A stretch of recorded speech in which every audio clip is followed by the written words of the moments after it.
écrire un livre sur le ludique, l'hédonisme et l'adolescent dans le système éducatif français?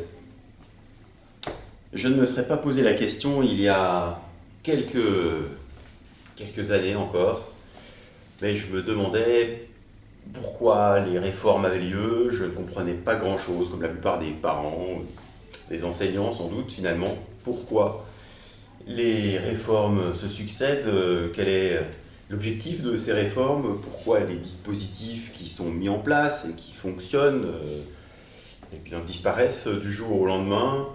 Un jour, on promeut tel dispositif et après les grandes vacances, le dispositif non seulement disparaît quelquefois et même on en propose un qui est radicalement en contradiction avec le précédent.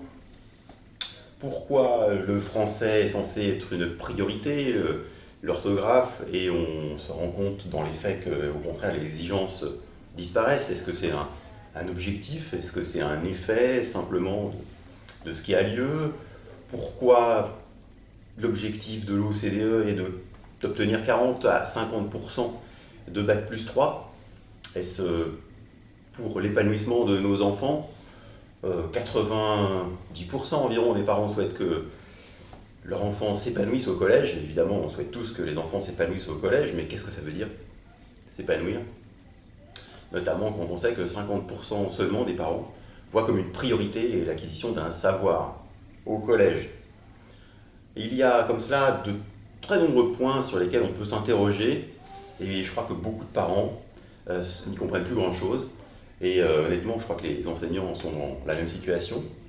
Et donc un jour, je me suis dit qu'il fallait que j'essaie de comprendre moi quelque chose.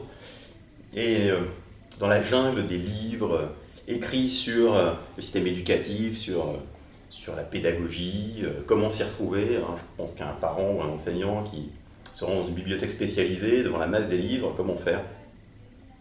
Eh bien moi j'étais dans la même situation et je ne savais pas trop par quoi commencer. Et un jour j'y ai été contraint à l'occasion d'un stage qui m'avait mis dans un tel état qu'il fallait absolument que j'en sorte de cet état. Et donc je me suis dit qu'écrire peut-être un petit article de quelques pages pourrait me permettre d'y voir clair. Et donc au bout de 5 pages, je me suis rendu compte qu'il me fallait aller plus loin. Au bout de 30 pages, je me suis arrêté de compter. Et finalement, c'est un très long essai. L'Harmattan a publié une partie de cet essai, 206 pages.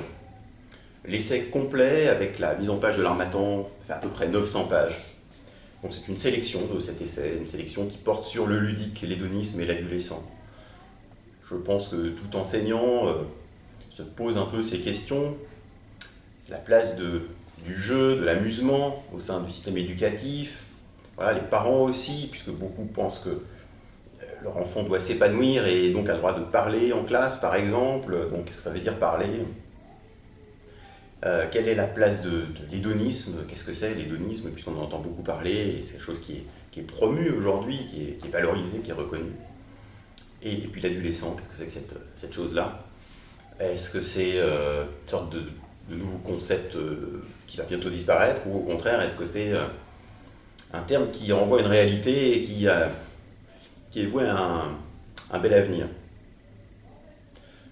J'espère qu'avec ce livre, le système éducatif français à l'ère du ludique, de l'hédonisme et de l'adolescent, j'espère avoir permettre à un certain nombre de parents, d'enseignants, de personnel d'éducation nationale, de comprendre enfin quelque chose.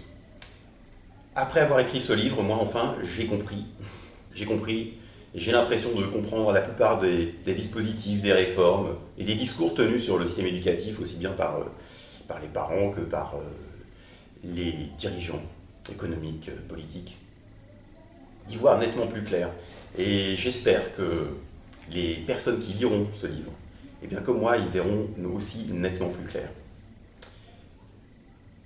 Bonne lecture.